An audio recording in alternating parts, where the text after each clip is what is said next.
apresentado, e foi muito produtivo também com a minha convivência com os professores do IEAT, que como somos tão transdisciplinares, a gente acaba aprendendo muita coisa, mesmo do ponto de vista, principalmente do ponto de vista pessoal. A gente começa a enxergar coisas com outros olhares, a ser mais tolerante e ser menos, achar que as coisas são mais do jeito que a gente pensa. Então foi muito produtivo para mim. Gostaria de agradecer ao Estevam, principalmente. É uma pessoa, né, muito dedicada e deixa a gente bem à vontade, e acho que ele está se dedicando a esse trabalho no IEAT. Gostaria de agradecer a Aretusa, muito também, sempre, né, solista, e ao meu querido ex-aluno Fábio, também, foi meu aluno, e aos meus colegas. Todos já viram aqui que foi muito produtivo. Então, a primeira coisa é isso. Bom, o que eu pensei em apresentar aqui? O meu projeto chama Informática, Educação e Linguística. É um projeto amplo. Na realidade, ele é dividido em 2 projetos. E a gente discutiu muito sobre transdisciplinaridade, interdisciplinaridade. Realmente eu não sei em qual se enquadra. Mas a questão é que esses 2 projetos que eu desenvolvi foram desenvolvidos juntos com o professor da computação. Então, no primeiro momento, a linguística precisava da computação, que é esse que eu vou apresentar, já que a Léa falou da importância do verbo, olha aí. E o outro que foi, na realidade, a computação que me procurou, porque eu precisava de conhecimentos linguísticos. Então, acho que foi um achado exatamente nesse ano, e foi muito produtivo, e eu queria mostrar os resultados desse trabalho, né, de uma maneira bem empírica mesmo, ver o que eu fiz, qual que é o resultado. E, bom, eu vou tentar ser rápido, como são 2 projetos, eu vou basicamente mostrar o que foi, quais são os resultados, sem me aprofundar muito. E aí, quem tiver interesse, qualquer coisa, né, depois olha. Então, o primeiro é o que eu chamo de verbo web. E, é um banco de dados, não é um banco de dados, né, Helena? O Leandro já me explicou que isso não é um banco de dados. Mas eu não achei outro nome. E isso tem esse tipo de trabalho em inglês, e eu vou chamar, sem ser assim, dentro, né, do aporte mesmo, de quem trabalha, é um portfólio? Repositório. Mas olha, repositório é muito mais. Repositório não. Mas enfim, eu vou chamar de banco de dados lexicais, né? E o nome dele é verbo web. Vou mostrar para vocês o que é isso. É uma compilação mesmo de verbos e sentenças que são relacionadas a esses verbos. E no fundo, isso foi uma metodologia de classificação verbal que a gente colocou disponível num banco de dados. E depois eu vou explicar só lá o que me interessa, lá vem eu com gramática. Eu vou mostrar para vocês que não é só isso, né, que é interessante a gente ver como que a língua funciona, ver a língua com outros olhos, entender que tem um sistema maravilhoso por trás da língua, e é isso que a gente tenta captar no nosso trabalho como linguista. Então, a ideia desse banco de dados, então, primeira coisa, é usar ferramentas da computação para disponibilizar análise de dados da língua para usuários da web. Isso já está online, tem mais ou menos 1.400 verbos analisados. E uma pergunta, para quais áreas isso pode ser útil, né? Bom, a princípio, é o que eu vejo para a linguística. Evidentemente que a gente vai dar, né, tem uma lista de verbos com as propriedades que eles apresentam, com exemplos. Então, todo mundo que trabalha em linguística teórica facilita demais a vida, porque já tem os dados ali analisados. Às vezes você quer analisar fatos específicos da teoria e você tem que fazer uma coleta de dados, e você não é treinado para isso. Né? Eu sou da área da semântica lexical, e é exatamente isso que o semanticista lexical faz, né? Olhar para os dados, ver como eles funcionam, procurar a sistematização. Então, em primeiro lugar, para a linguística. Né?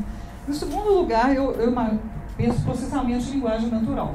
E foi interessante porque o Adriano da computação do DCC me procurou, o Adriano Veloso, e falou assim, olha, ele estava orientando, falou, nós estamos querendo pegar uma lista de verbos que denotam sentimento, verbos fictivos, onde que eu posso achar isso, porque eu vou conseguir para detectar tipos de linguagem, textos, e é exatamente isso que eu faço, né?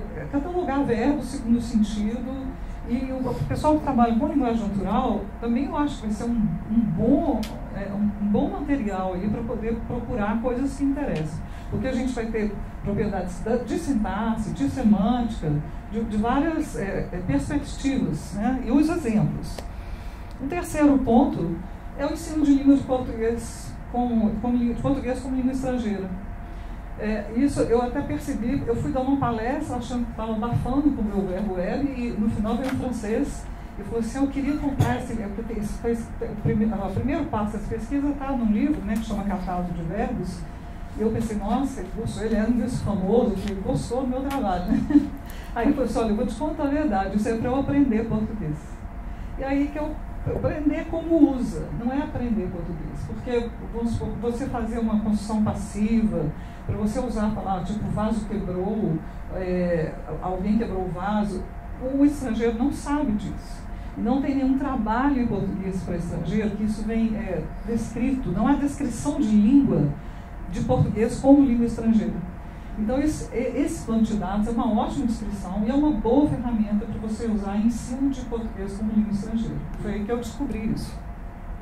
Um outro passo também que eu descobri, quando eu lancei esse verbo web que eu disponibilizei, vários professores de tradução me falaram, mas excelente, porque a gente tem construções do tipo, eu operei o fígado, eu cortei o cabelo, isso não existe em outras línguas do mundo. Não sei na totalidade, mas uma boa grande parte. Sem inglês vai falar assim, eu tive meu cabelo cortado, eu operei o joelho, no sentido que alguém operou para você. Estou dando um exemplo. E as pessoas, quem mexe com tradução e, por exemplo, de língua italiana ou alemã, não sabe. Eu lembro do Georg, que ele, quando chegou aqui, ele falou que ficou horrorizado, porque ele leu no jornal falando assim, quem que era, retirou o fígado. Ele falou, que horror, será que ele foi lá e tirou o fígado dele, né? E aí esse tipo de construção, e vários outros, a gente tem várias propriedades, a pessoa que vai traduzir, ela vai entender, se ela buscar lá o verbo, ela vai entender que aquele verbo permite ou não tal construção. Então a ideia, né, para a tradução seria essa. E um último que eu acho bem aplicado é a formação de português para a língua materna. Por quê? Porque o que a gente aprende português, gramática, a vida toda, né, até chegar na faculdade. E a gente nunca sabe. A gramática, você decora. No outro ano você decora. Na hora que você entra na faculdade, então você vai para a faculdade de letras, o pessoal continua a decorar, né, em muitas áreas, e você não entende que a gramática é um sistema. Se você entendesse isso como sistema, ficaria muito mais interessante, você não iria esquecer, né? E o professor de língua materna, se ele tivesse essa visão, ele poderia tornar um ensino muito mais encantador e muito mais consistente, que aquilo realmente fosse ficar, né? E não da maneira como é dado. Na formação, os professores, eu dou optativa de matérias relacionadas a isso, que eu vejo é que essa boa descrição da língua, essa boa no sentido de ampla, né, não sei se é bem feita, mas que é ampla, ela mostra para os professores coisas que a gramática não sonha, põe regras, e não é bem assim. Existe um sistema por trás da língua. Bom, falar quem desenvolveu o projeto. Na área de linguística, eu que sou coordenadora, a Luana Amaral, que é professora da Faculdade de Letras, que foi minha aluna desde o jardim, iniciação, né?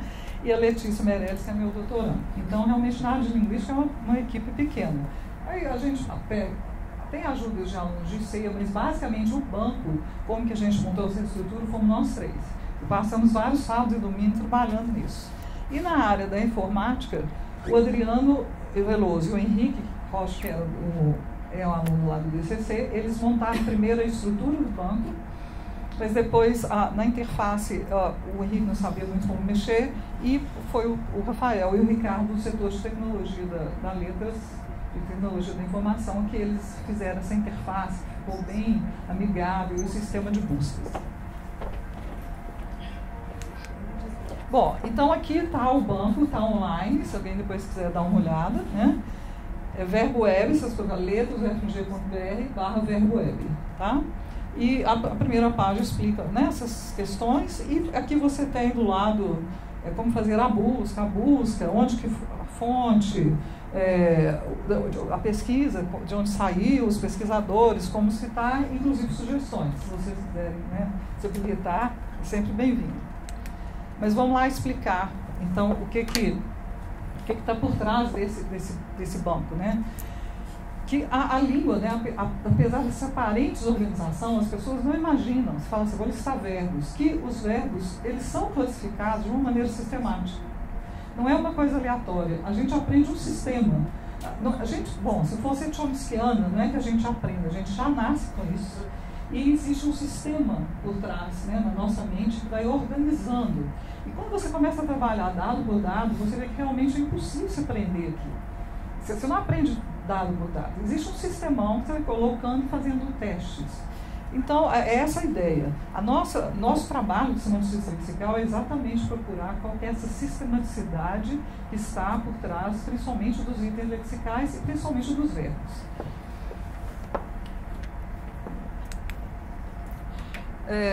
Bom, existem várias maneiras de classificar, porque às vezes as pessoas pensam, classificação é o que você faz? Não, todo mundo sabe, classificar coisas tem várias maneiras. O verbo não foge à regra, você pode classificar de várias maneiras. Uma primeira que todo mundo conhece é falar sobre transitividade, se o verbo é transitivo, intransitivo, né? Seria uma maneira. Você tem várias outras maneiras, mas vou mostrar aqui o que é que a gente faz. O que a gente tenta fazer é o seguinte: é pegar propriedades semânticas do sentido do verbo, a gente agrupa verbos por propriedade de sentido, e esses sentidos, eles têm relação com a organização das sentenças que esses verbos entram. Tá? Então, a gente agrupa, a ideia é a seguinte: qual a relação da estrutura semântica do sentido com uma estrutura sintática, e como que eu posso organizar isso em grupos. A pessoa pensa, isso existe? Existe. Vou mostrar, né, um exemplo de como que isso é verdadeiro. Por exemplo, todo verbo que tiver um sujeito que é o agente de uma ação, que ele age com intenção, qualquer verbo que vocês pegarem na língua, o sujeito tiver, né, vocês entendem aí, o sujeito todo mundo sabe, né? Age com a intenção, esse verbo vai ter uma construção passiva. Então, olha para o estrangeiro, ele vai aprender, isso é até universal, provavelmente, toda língua acontece isso. Se você tem um verbo lá, o João comeu uma fruta, vai ter passivo. O artista pintou aquele quadro, o quadro foi pintado. A cozinheira temperou a comida foi temperada. Aí você fala assim, mas então tudo tem passiva. Não, olha verbos, vou mostrar verbos para vocês, que eu só tenho uma causa na posição de sujeito. Quando eu falo assim, o técnico cansou o atleta com a sua programação, esse técnico ele não é um agente. Ele não chega e fala assim, agora eu vou te cansar. Percebe? Ele é mais, na verdade, é a programação do atleta que cansa, do técnico que cansa o atleta. Vocês olhem que eu não consigo fazer passiva com verbos desse tipo. O atleta foi cansado pelo técnico com a sua programação. Não consigo. E isso não é com o verbo cansar. Eu tenho um grupo de verbos, uns 130 verbos na língua que funcionam dessa maneira. Isso é que é a sistematicidade. De passiva eu tenho muitos verbos. Outro tipo, você fala, o João tem uma casa na praia. Se você fosse ver pela gramática, a ter passiva ser verbo transitivo direto. Todo verbo transitivo direto tem passiva. Esse verbo transitivo direto não tem passiva. O João tem uma casa na praia, uma casa na praia é tida pelo João. Porque o João ter uma casa na praia não tem agentividade, ele não faz isso com a intenção. É só um estado dele. Tá? Então é por aí que a gente vai separando. Deixa eu dar um outro exemplo para vocês entenderem melhor. A gente acha supernatural, você não para para pensar, mas você tem verbos que eu posso ter tanto a forma transitiva como intransitiva. Eu posso ter coisas do tipo, João quebrou o vaso, e esse mesmo verbo eu posso falar, o vaso quebrou, o vaso se quebrou. Eu tenho coisas, o porteiro acendeu a luz acendeu, a luz acendeu. Aí você fala, mas isso é normal. Mas, por exemplo, se eu tivesse verbos daquele tipo, o turista despachou as malas, eu não tenho as malas se despacharam. O João tem uma casa na praia, eu não tenho uma casa na praia, se tem. E isso tem a ver com o sentido do verbo. Verbos que apresentam uma mudança de estado. Eu quebrar uma coisa, a coisa não estava quebrada, passa a ficar quebrada. Eu acender uma coisa, a coisa não estava acesa, passa a ficar acesa. Eles aceitam esse tipo de construção. Já despachar a mala, eu não tenho mudança de estado nenhuma. Eu tenho aí um deslocamento. E ter uma casa, eu não tenho nenhuma mudança de estado. Então, eu estou dando exemplo para vocês que realmente o sentido do verbo pode me falar sobre a organização dele. E é esse trabalho que a gente faz, né? De coletar os verbos, colocar em classes. Essas classes, a gente fala quais são as propriedades que elas apresentam e dá exemplos. Tá? Então, tem toda essa listagem do banco de dados. Bom, qual que é a relevância dessa classificação para as áreas de conhecimento? Para a linguística, eu acho que é relevante mostrar que a língua realmente é um sistema. Né? Eu estou provando aí que se você pegar verbos, tem tal sentido. E mais, que a semântica é sistemática, porque vocês conhecem os chomskyanos, eles acham que só a sintaxe teria uma relevância. E, na verdade, o sentido das palavras também é relevante para essa organização mental que a gente tem. Tá? Então, do ponto de vista teórico, linguístico, é uma prova e uma descrição de um fenômeno. Do ensino de língua materna, como eu falei, se você for... eu às vezes pergunto para os meus alunos, como que vocês fazem para ensinar passivo para os seus alunos? Né? Meus alunos são alunos de ensino básico. Aí é assim, o verbo transitivo direto. Aí o menino, professor, o João tem uma casa, por que não dá passiva? Fica quieto aí, menino. Porque eles não sabem, eles não têm esse tipo de informação.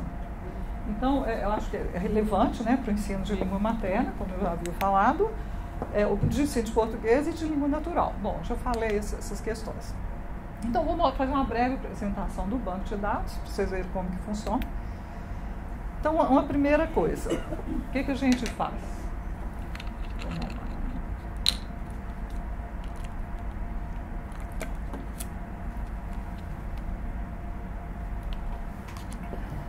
O verbo, o banco, você pode buscar o verbo, a classe que esse verbo está, e aí eu vou falar o que é subclasse e propriedade não classificatória. Bom, o verbo, aí você pode digitar o verbo vai aparecer e vai aparecer dentro de uma classe. Então, eu posso dividir, até o banco ainda está em andamento, tá? Mas provavelmente a gente não tem mais de 20 classes no português.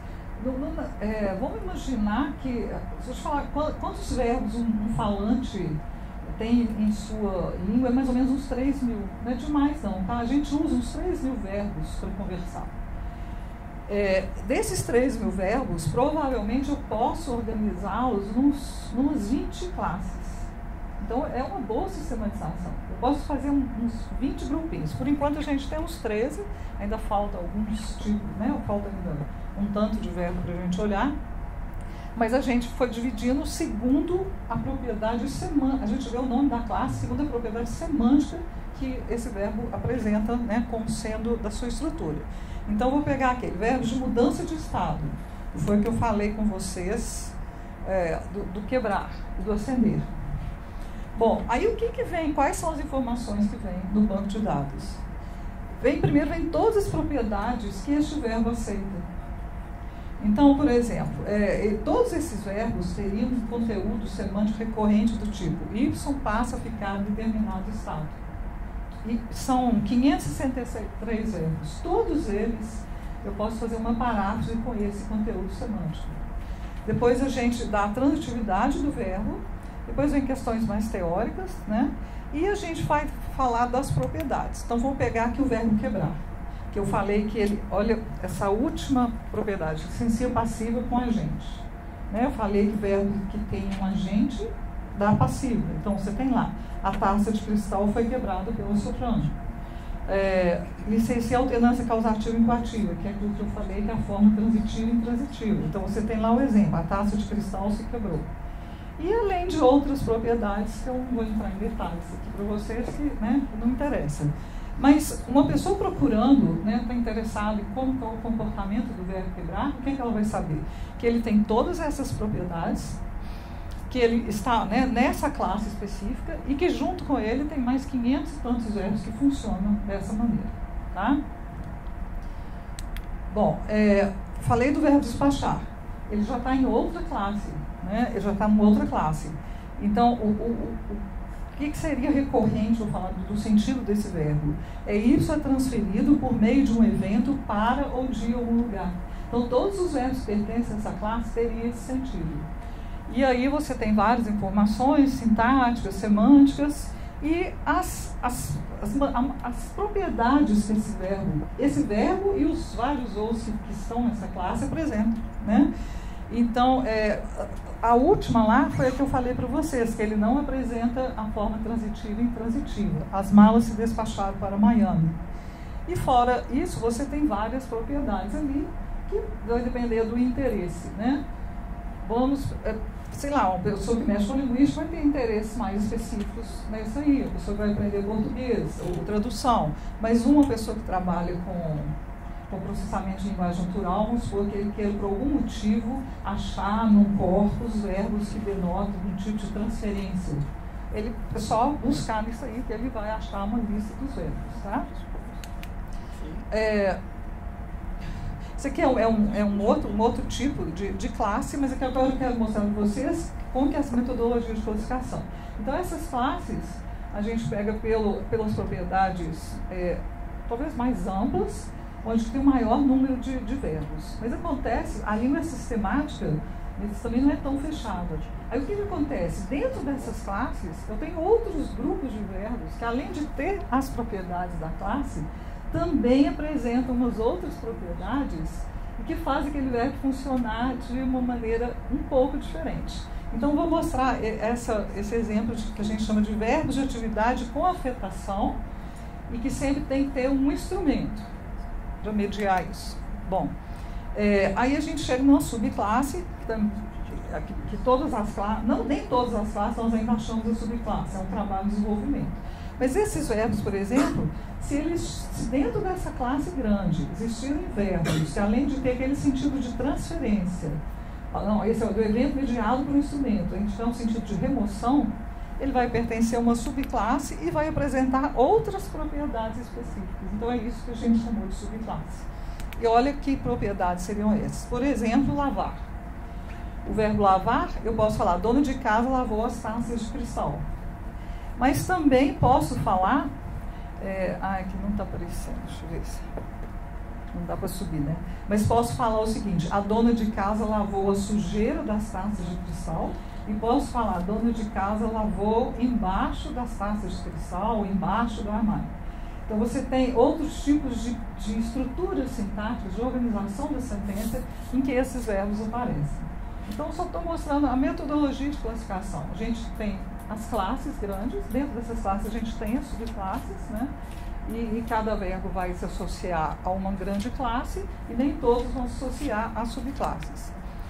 E o último são propriedades não classificatórias. Tem propriedades na língua que eu não posso falar assim, esses verbos têm esse sentido semântico. A única coisa que eu posso falar assim, este verbo aceita essa propriedade. Tipo a reflexiva. A reflexiva eu não tenho, eu me lavei, por exemplo, eu não tenho uma questão semântica específica para falar quando eu vou ter reflexiva. Eu tenho um conjunto de restrições, tá? Mas tem até pragmática, coisas do uso, mas eu não posso associar uma classe semântica. Então, a gente colocou essas propriedades. Vou dar um exemplo. Verbos que licencia uma alternância metonímica. O que é isso? Pulei. Ou não, perdi o exemplo aqui. Acho que eu apaguei ele. O tipo estacionar. O que é isso? Eu posso falar assim, João estacionou o carro no estacionamento, mas posso falar, o carro estacionou no estacionamento. Aí que a gente chama de metonímia. Então tem alguns verbos que eu posso fazer esse tipo de construção. Mas eu não tem jeito de eu falar qual classe ele pertence. Eu só posso falar que eles têm um sentido parecido, mas eles pertencem a várias dessas classes que eu falei atrás. Então é isso que a gente chamou de propriedade não classificatória. Tá? Tá muito linguístico, né? Mas eu queria só mostrar para vocês como que o banco funciona. Aqui ele tem uma lista também de todos os dados, atualmente está com uns 1.400 verbos. E tem um sistema de busca avançado, além daquele sistema de busca por classes, subclasses e o próprio verbo, você também pode fazer cruzamentos. Aí vai ser um uso mais linguístico mesmo.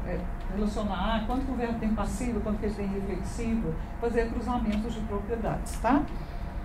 Então, esse basicamente o trabalho sobre o banco de dados que eu queria mostrar para vocês.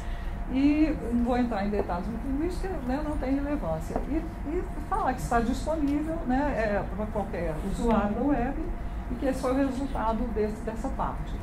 Agora eu vou mostrar o outro trabalho que, na realidade, esse, eu diria, foi a linguística buscando, né, subsídios e instrumentos da computação.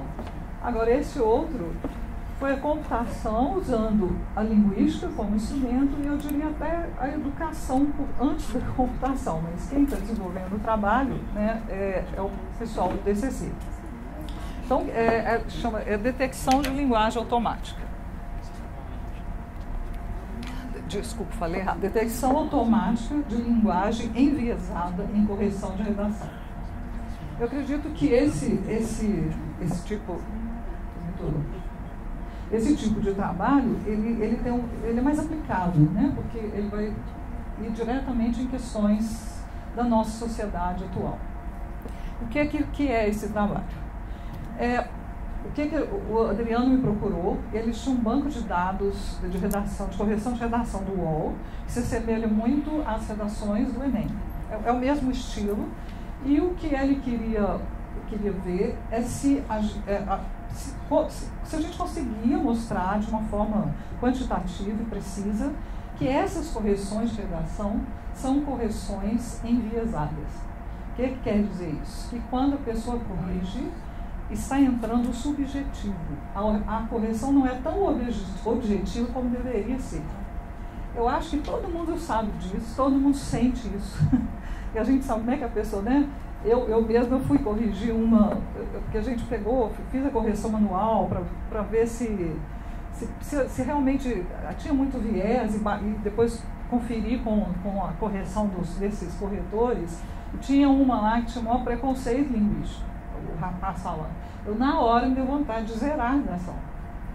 Então, aí a gente percebe, aí depois eu falei, não, eu tenho que ver que se está bem organizado. E aí a gente percebe como pode entrar todo um viés de quem corrige. Né? A sua inclinação, se a pessoa fala principalmente essas redações de Enem, que é totalmente sobre um aspecto sempre conflitante, aí se a pessoa fala uma coisa... É o bias, né, professor? É o bias, né? É isso. Aliás, vem dessa coisa de enviesada, a gente traduziu do inglês, né? Nós três aqui estamos falando assim, quicando aplica aqui. Por juízes, aplica por decisão judiciária aqui, ó.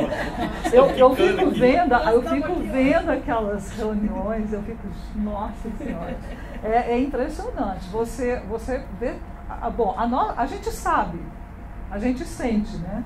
Então, quando eu corrigi as redações, que eu olhei as correções, eu e outro professor, uma dava uma nota, outra dava na nota e a gente comparava com eles. Geralmente, essa outra professora foi minha aluna, ela fazia muita coisa próxima de mim, mas teve uma que eu dei uma nota alta e ela deu uma nota baixa totalmente diferente. Então, a gente percebe que tem o viés.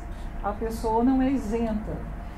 E o que eu acho pior nisso tudo é porque é um instrumento, atualmente, que está colocando as pessoas na universidade.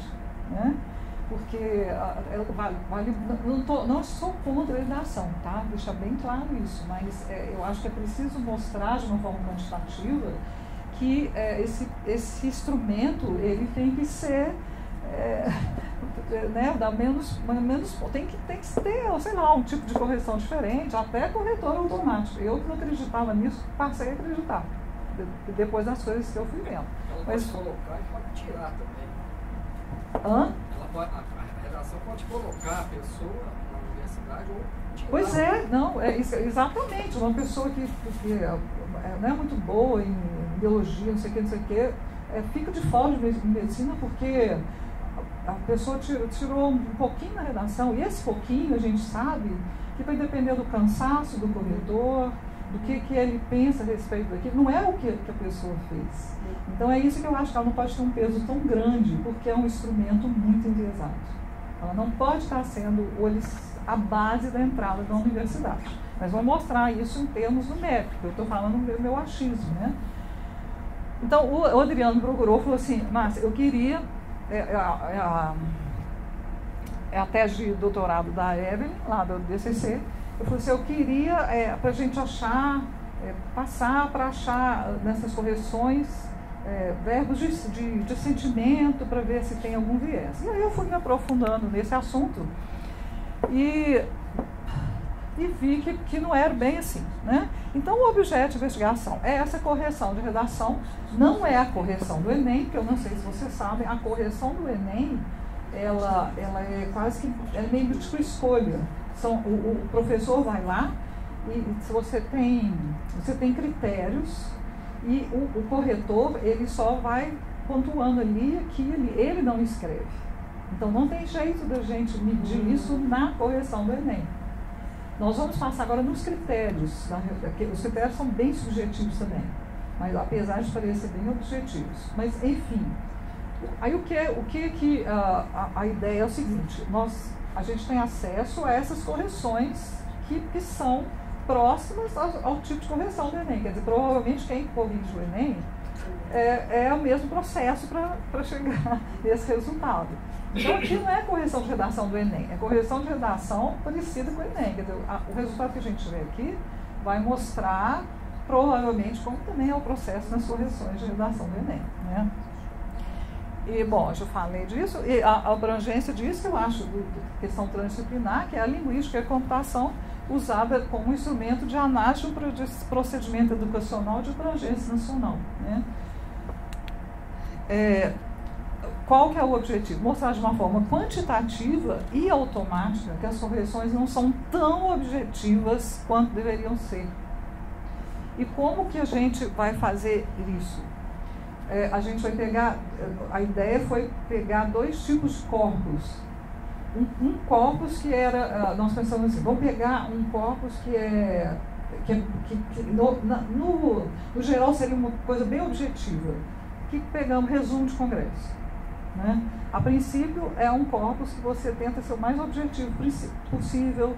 Então vamos dizer assim, o protótipo de um texto objetivo seria esses resumos de congresso. E pegamos um protótipo de um texto subjetivo, que são textos de opinião, opinião de moda, de política, para fazer uma comparação com os textos da correção que a gente teve acesso. Tá? E um objetivo é esse, e o outro é propor um detector de viés linguístico automático. Isso a gente partiu de um trabalho já feito para o inglês, porque não adianta traduzir. As pessoas chegam, o Adriano falou assim, vamos pegar isso do inglês. Não adianta, não é a mesma coisa. O lexo de uma língua é diferente da outra. Não adianta traduzir. Você realmente tem que desenvolver um lexo específico para cada língua. A sintaxe, a estrutura semântica podem ser parecidas, mas o lexo não. As palavras, elas divergem na língua, tá? Então é importante a gente desenvolver, né, um lexicon, vamos dizer assim, específico para o português. Em inglês eu peguei e fui ver, mas assim, o que eles fazem?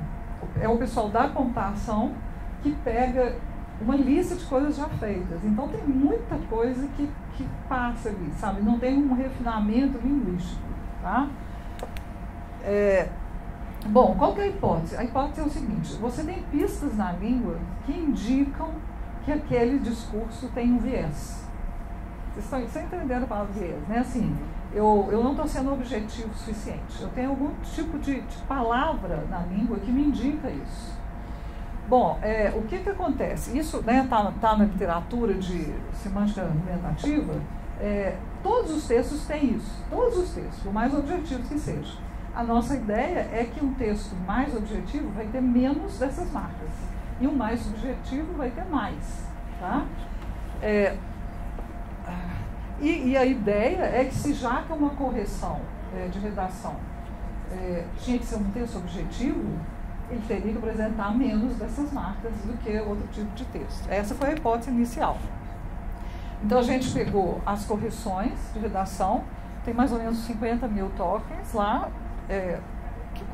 eu já falei qual que é a característica dessas correções. Pegamos mais ou menos da internet resumo de congresso, pegamos de todas as áreas para não ter viés, né, na nossa análise, para ver todos os tipos de textos, e pegamos 50 mil palavras também de opinião, coisas sobre, né, mais diversos assuntos.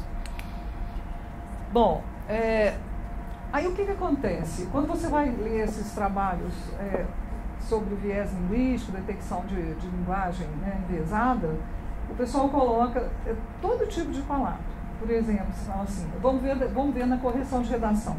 Ele fala, o texto não está claro. Aí você vai lá, claro. Claro é uma palavra subjetiva. O que quer dizer isso? Né? Mas o que acontece?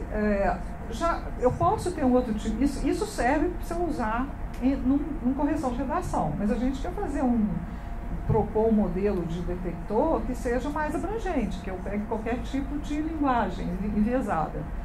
Já em outro contexto, claro, não é tão... quer dizer, pode dizer outra coisa. Vamos dizer que eu falo assim, o dia está claro. Não tem nada de ambíguo. Né? Uma outra coisa, você fala assim, essa redação está circular. São exemplos que eu achei. Bom, é bem subjetivo, né? O que é circular? Mas se eu tiver num trabalho de matemática, falar a área circular, não tem nada de subjetivo. Então, o que eu propus para a Adriana, eu falei assim, vamos tirar todo tipo de palavra que dê margem à ambiguidade. Vamos deixar só as palavras, as categorias de palavras que não têm chance de ser ambíguas. Porque aí sim a gente está medindo e elas passam um determinado viés, mas a gente está medindo coisas que não são diferentes nos vários contextos. Então foi isso que a gente fez. Eu usei uma professora que mexe com linguística textual para começar esse tipo de trabalho. E, na realidade, a gente ficou com as palavras que são palavras que são palavras que às vezes você acha que não passa nenhum tipo de viés, porque a gente acha que as palavras que passam viés é mais assim, está uma maravilha, ou está péssimo, mas tem palavrinhas nos discursos da gente que passam muito a questão da subjetividade sem que você perceba, tá? E aí a gente dividiu em várias categorias, e essas, vou dar um exemplo. Vou dar o exemplo do até, tá ali. Você fala assim, até, isso vai medir subjetividade? Vai medir. Se eu falar assim, o João comeu frango, uma coisa. Se eu falar assim, até o João comeu frango, eu já passei uma coisa que eu acho. Eu achava que o João não comia frango. Então, a palavra até, semanticamente, ela não quer dizer a minha expectativa, não. Então, vocês estão entendendo? Ela passa um sentido extra, que não é o sentido da palavra até, e deixa perceber que a pessoa está colocando a opinião dela ali. Se eu não quero colocar a opinião, eu vou falar só assim, João comeu frango. Mas se eu falar até o João comeu frango, eu estou passando uma coisa que eu acho a respeito do João. E essas palavras, elas não são ambíguas. Qualquer contexto que eu... Oi. Professora, desculpa, mas na própria definição de frango já não há uma subjetividade? Não. As palavras são vagas, as palavras são vagas, né? Frango eu diria menos, né? Você tem ambiguidade, né? O frango por exemplo, uma lebre ou um coelho. Você tem, as palavras são vagas, ou ambíguas, que é pior ainda, você tem dois sentidos, né? Então foi exatamente isso que eu quis tirar. Essas palavras que são carregadas de conteúdo semântico, você pode falar assim, por que eu usei lebre e não usei coelho? Isso é subjetivo, tem alguma coisa por trás. Eu quero ser mais formal, ou na minha região uso assim, né? Essas palavras foi que eu tirei dessas listas, porque eu acho que a gente automática.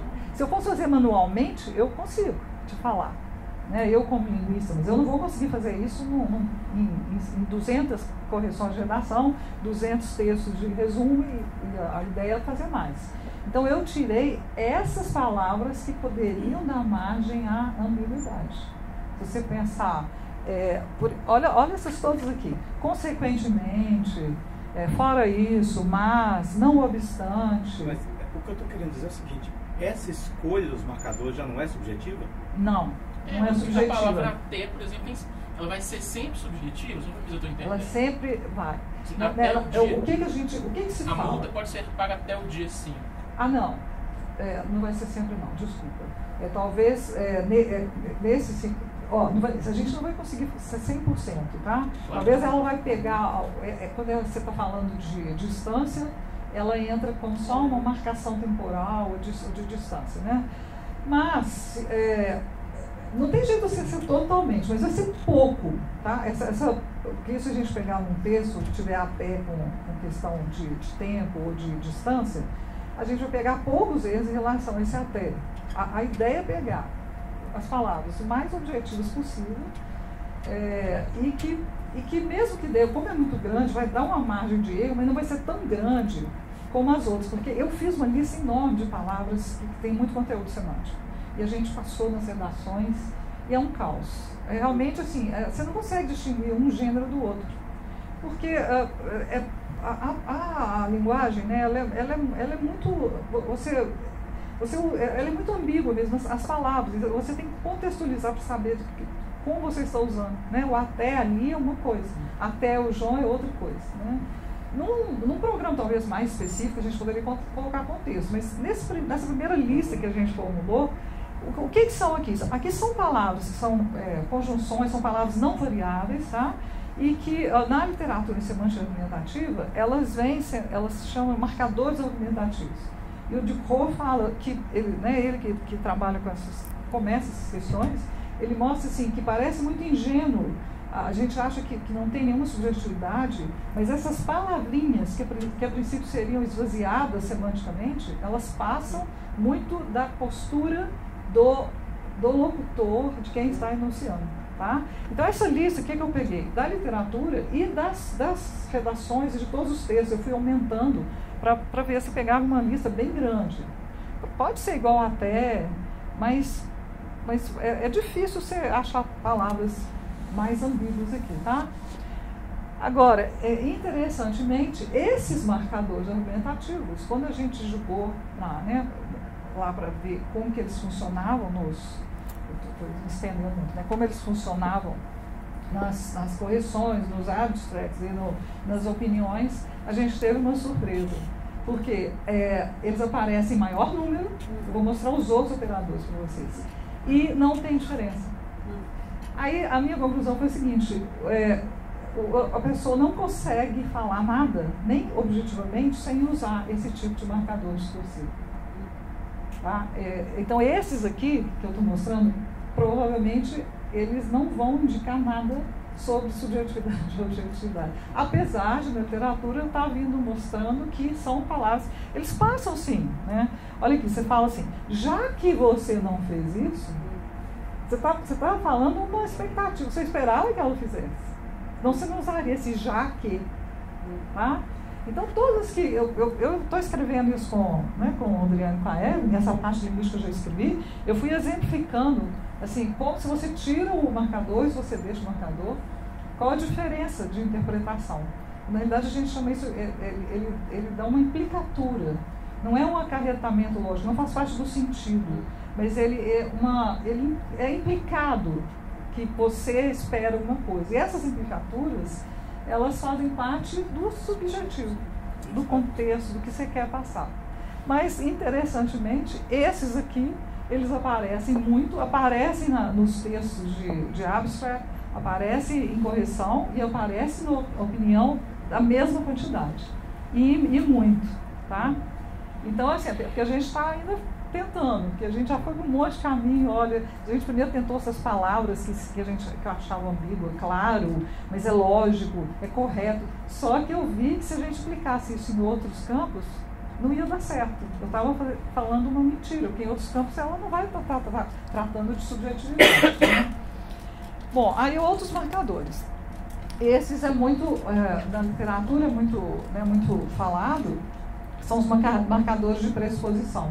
O que é isso? Você usa certas palavras, certas locuções ou expressões, porque você quer que você fala, é como se você tomasse aquilo como verdade. E sem querer, quem está te lendo, quem está te escutando, engole aquilo como uma verdade. E é uma escolha mesmo linguística, né? Então, por exemplo, quando você fala assim,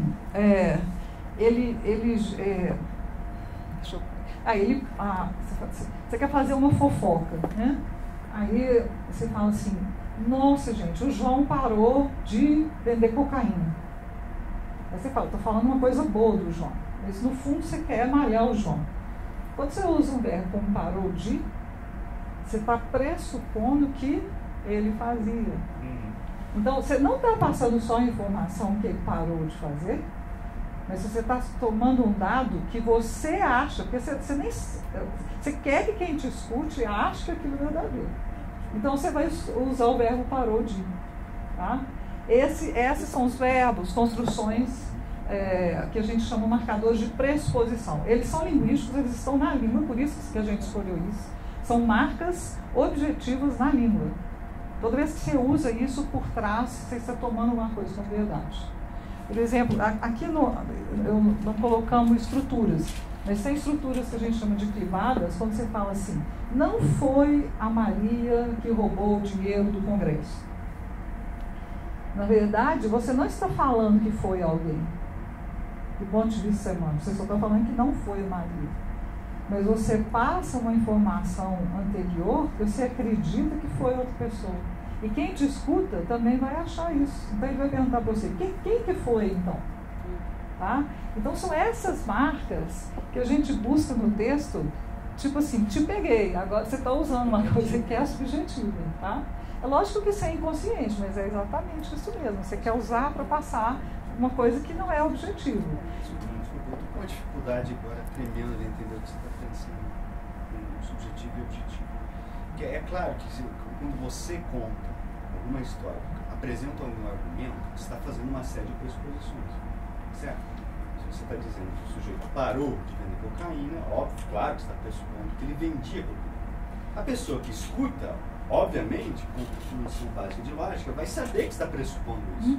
O que ela vai fazer? Bom, é ou verdadeiro ou falso que o sujeito vendia. Quer dizer, eu, enquanto uma pessoa que está ouvindo que João parou de objetivamente sei que o outro sujeito está pressupondo.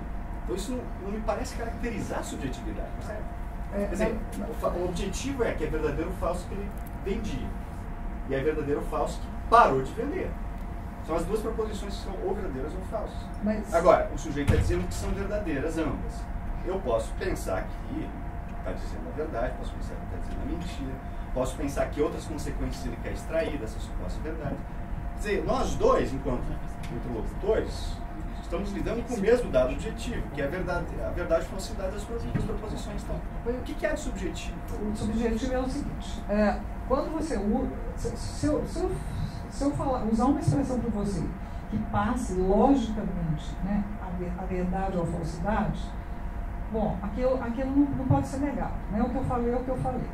Quando eu uso essas pressuposições, mais até no sentido do Frege, o que você pode negar, afirmar, o que eu estou fazendo? Eu estou usando um instrumento do discurso, é nesse ponto que é subjetivo. Eu estou usando, conscientemente ou inconsciente, o instrumento do discurso para passar uma coisa que eu acho que é verdadeira. É lógico que você pode questionar.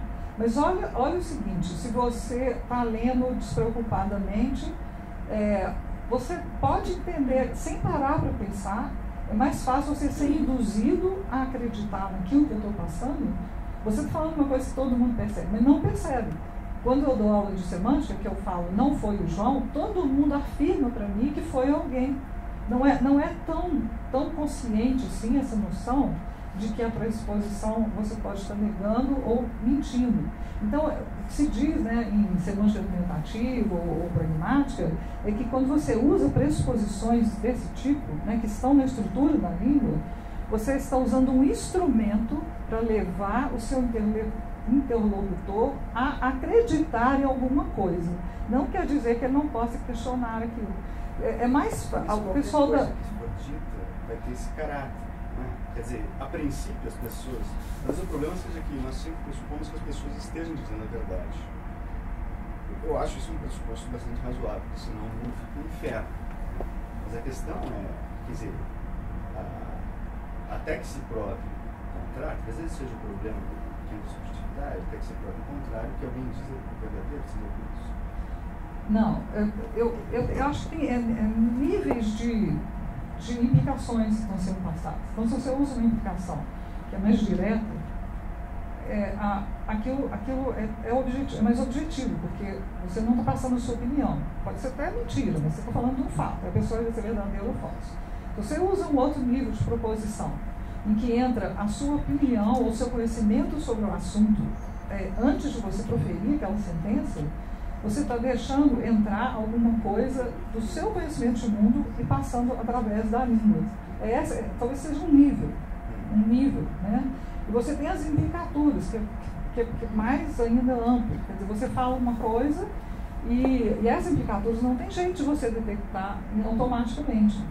Então, uma maneira que a gente pensou, isso está na literatura, o pessoal da Wikipedia que fez isso, eles foram atrás de todos os verbos que tinham pressuposição para tirar da Wikipedia, porque a ideia era que ela fosse um texto mais objetivo possível. Tá? Então, a ideia está no nível, talvez num grau de inferência aí, que um pode, o outro está usando como instrumento de subjetividade. Tá? Depois a gente começa a se estender, não? Mas, assim, é diferente você falar assim, olha, a redação contém marcas, não concorda gramaticalmente. Você fala assim, nota-se que a redação... você tem aí uma intervenção de quem está escrevendo aquilo, aparecem marcas das pessoas no discurso, e não exatamente sobre o fato. Bom, a pressuposição aparece também bastante nos 3 textos, e os marcadores, eu vou terminar aqui, já estou estendendo muito, os marcadores de modelização, esses, toda vez que você não quer se comprometer com alguma coisa, você modaliza, né? Em vez de você falar, isso aconteceu, talvez, né? Pode ser.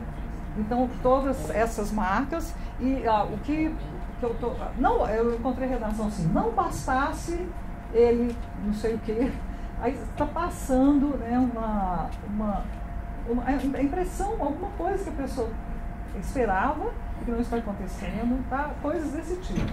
E a gente tem na literatura o que são as marcas de modelização, né? E não são palavras ambíguas, tá? Não são. A dificuldade é que você tem coisas como tem que, né? E você não pode falar, você tem que pegar a expressão tem que, porque só tem, não tem essa ideia de modelizador. Uma outra marca é marcador de opinião e valoração. Esses aí entram muita coisa subjetiva, mas eu peguei só os que não seriam não teria essa ambiguidade. Por exemplo, quando você fala uma coisa é demasiadamente bom, você está passando uma opinião sua, né? Você tá deixando passar que aquilo a sua opinião, aquilo é muito grande, ou incrivelmente, ou levemente. Então a gente foi pegando todas essas marcas que não são ambíguas, quer dizer, usadas em qualquer texto, deixa passar uma opinião de quem está elaborando o texto. E por último, um que eu não queria colocar isso, mas eu acabei colocando porque, na verdade, o número final não está muito grande de marcadores em relação ao corpus, sabe? São os marcadores de sentimento, que são verbos que a gente chama de verbos psicológicos. E por que eu acabei colocando isso? Porque esses verbos, eles não são ambíguos. Tá? Pode ter um ou outro, mas na maioria não são. Quando você fala preocupar, você não consegue, só tem o sentido de uma coisa mental, psicológica. E isso vem de um semanticista cognitivo que ele explica que assim, a língua, se você pegar um verbo físico, você consegue metaforizando até chegar num abstrato. Então você pega o quebrar, ele é muito ambíguo. Eu quebrei o vaso, eu quebrei a promessa, eu quebrei a cara, eu quebrei... até eu quebrei a cara, que seria o mais abstrato. Mas quando você já está num nível de abstração, você não consegue mais metaforizar para trás, você não consegue... A ideia é geral, tá? Você vai achar coisas que acontecem. Mas, no geral, quando você tem versos psicológicos, você não tem essa volta. Então, agora nós vamos aplicar esses verbos, que eu achei que eles não iam aparecer muito, mas está sendo uma surpresa. Toda vez que a gente roda, a gente tem nos textos, a gente está tendo uma surpresa diferente. Então, esse seria a lista que a gente vai passar. E resultados parciais. Em termos absolutos, se você for contar quantos marcadores tem nos textos, você não chega a nenhum resultado. Mas se a gente pegar por categorias e pelos tipos de texto, a gente pode fazer, deu um resultado já inicial, que as correções de redação, elas se aproximam muito mais dos textos opinativos do que dos textos objetivos. Eu não sei explicar essa parte aqui de como eles aplicam. Isso a gente teria que ver com o pessoal com a Adriana e com a Evelyn, tá? Aquilo que eu já falei, que os marcadores argumentativos não são relevantes. E a ideia agora é a gente continuar e eliminar também os próximos passos. A gente vai ter que eliminar muita variável que está sendo analisada, porque tem muita palavra, então você tem muito artigo, muito substantivo, então a gente vai ter que eliminar algumas classes, focar mais, talvez, na questão desses marcadores. Os textos, os corpos também têm que ser normatizados, porque o que a Evelyn reparou é que mesmo em corpos objetivos, às vezes você tem corpos muito subjetivos, textos muito subjetivos. Então a gente pegar um protótipo, fazer um modelo mesmo. Qual que seria o texto ideal objetivo? Qual que seria o texto ideal subjetivo? E aumentar essas palavras para a gente ter talvez uma porcentagem mais significativa dentro do corpus, fazendo uma expansão automática. A Evelyn já tinha feito isso, mas tem muita palavra que eu achei que estava pegando cognato, essas coisas, sinônimos, eu achei que veio muita coisa misturada. Aí agora a gente vai refazer, mas eu vou dar uma limpeza depois, tirando essas palavras que talvez fosse exceder. A gente vai aumentar um pouco esse lexicon para passar de novo nos dados e ver se realmente a gente consegue mostrar que o gênero de correção está mais próximo de um gênero mais subjetivo do que um gênero objetivo. Tá? Então, desculpe aí se eu me alonguei demais.